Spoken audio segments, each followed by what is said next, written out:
Hello friends, I hope each one of us is doing okay. Well, I just wanted to give you an update on the chickens I brought home. They're about a week old in their new home and they seem to be adjusting very well. Today they are behaving like normal chickens should. They don't seem scared of me anymore and they are feeding well, drinking well, and that's what every homesteader wants to see. I'm so proud of my girls and I think I'm gonna get them a cockerel to keep them company. Every time I walk into my home, I usually do a routine check on almost everything.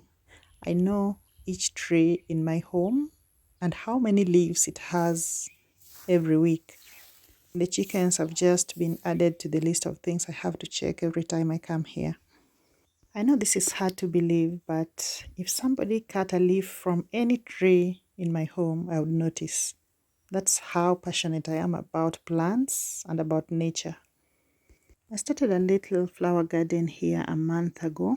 Unfortunately, it's picking up quite slowly. It's not been raining, but the rain that fell about 3 days ago has done some magic on the flowers and now they've started blooming. So what I did here is I picked different flowers and planted them all in one place. I scattered them on the area I had prepared because as they grow, they're going to expand in size and then they're going to cover all the ground. So this gives them each plant space to grow. And once they're fully grown, it's going to cover the whole land I prepared and you won't be seeing these spaces you're seeing right now. My routine check includes uprooting all the weeds, all the grass that are interfering with the flowers, pruning out all the dead and the unwanted parts of the flowers and all the plants, weeding and adding some fertilizer if necessary. In some cases where I get to plant on waterlogged places, then I have to add a bit of loam soil around the plant just to help in the drainage of that particular area. So whenever I get into projects like this, my vision is always the end product. So I can already see what this is going to look like once it's fully grown, when all the flowers have covered the area, and then we're just going to have different colors of flowers in one big circle. So this is really going to be nice at the end. Gardening needs a lot of patience. All these flowers you see here, I got from my mom's place, so I didn't have to spend a coin buying any flowers. All I did was pick a piece of each and every flower I wanted and then replant them here. Still on maintenance, we also have to put our plants in order.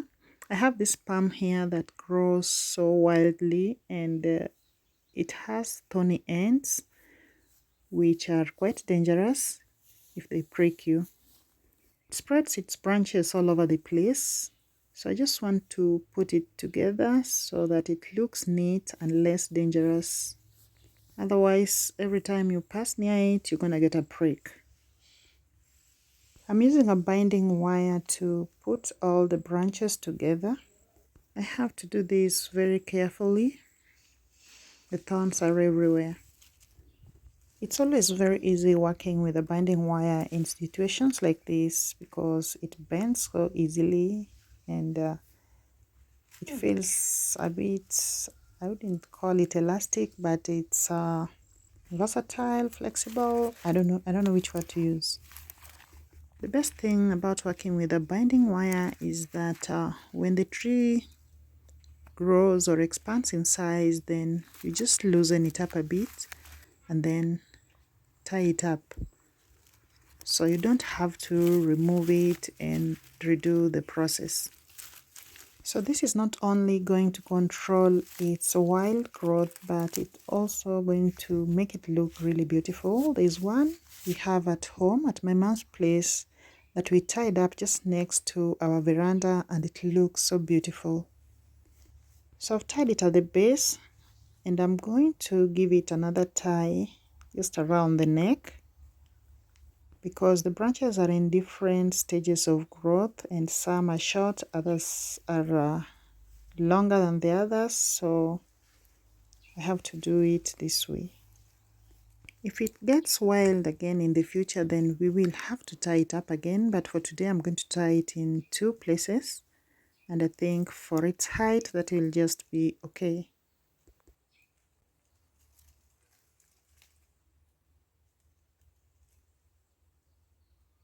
It seems to be leaning on one side, so I'm just trying to adjust it so that it stands straight. But I'm not saying you force your trees to be straight. There are some trees that are just cute when they are leaning on one side, or when they have different shapes or deformities. Those deformities end up into very beautiful things. My bottle brush has been invaded by ants. They seem to be enjoying the flowers, but the worst they can do is let the flowers fall off. Otherwise, I don't think they're damaging any part of the plant. I guess that's enough work for today. So after doing my work, I always like to just sit down, relax, enjoy the sun, and dream. I always come up with the best ideas when I just sit around doing nothing. I just look around and I get creative.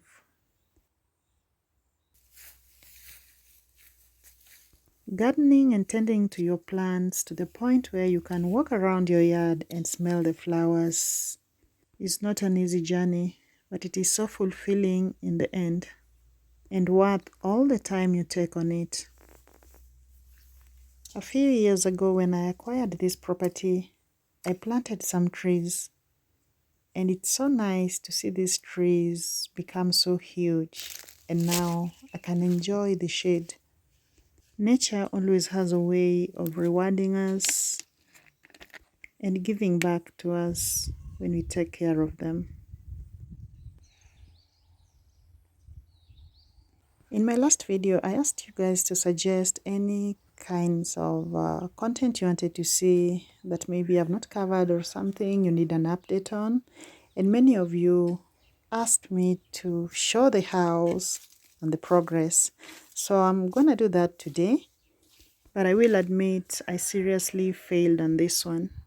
So my sister is a contractor, and she was supposed to be doing the finishing of my house. Unfortunately, she had so many projects going on, and I was in such a hurry to get this house completed. So I hired somebody different, and I got really disappointed that I decided to just fire them and start all over. So I have to wait for my sister to come and finish my house. So let me just show you a few of the things that made me fire these guys. My pillars are all different in dimensions. If you look at the shutter, you will see along that line, there are a lot of irregularities there. If you have a good eye, you will definitely see what I'm talking about. Look along that line, you will see it, and it's on both sides. And you can see how poorly that plaster was done. If you look at this wall, this is supposed to be my main entrance. You can see that curve up there. And it goes all the way down. Nothing is in a straight line. The walls have curves, and nothing seems to be pleasing my eyes. Those who have good eyes for finishing will definitely notice what I'm talking about. Bad work is very costly, so this means I have to bring down these walls again and have them redone. So you see how costly that is. So I decided to just stop everything and have it done well once. This pillar here is small at the bottom, big in the middle, and again small at the top. I don't know if you noticed that.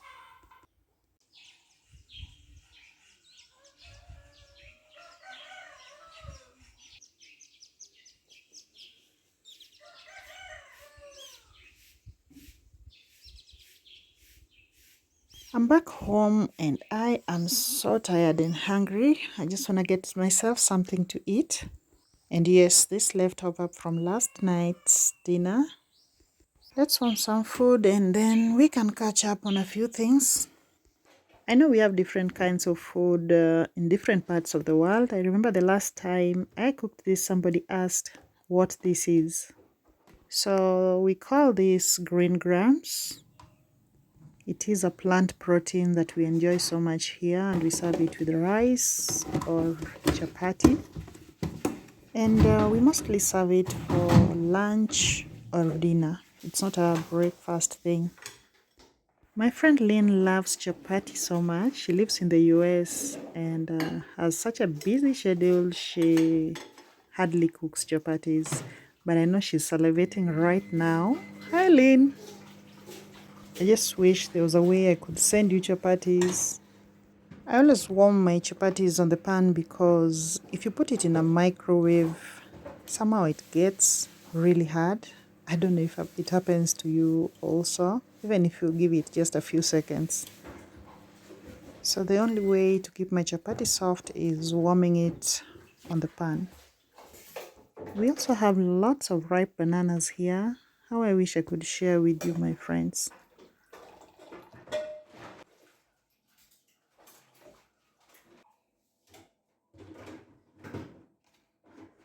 So the biggest lesson I've learned this season is that hurry has no blessings. You see, I was in such a hurry to finish the house, and then I involved people who are not thorough with their work, and now I'm gonna spend a little more on finishing that house because there are walls that have to be brought down because they are just not straight. I've spent so much building my house that I wouldn't want the finishing to go wrong. So I guess I'm just gonna wait for my sister to finish up with the project she's currently doing, and then she can focus on mine.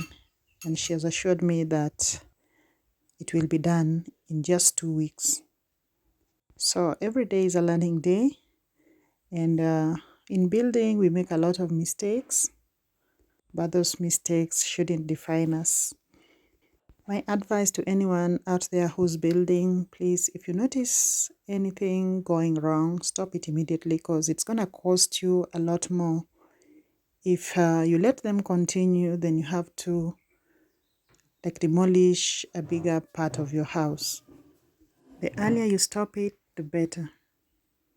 Otherwise, thank you all guys for hanging out with me once again. I really appreciate each and every one of you. I'll see you in the next. Bye-bye.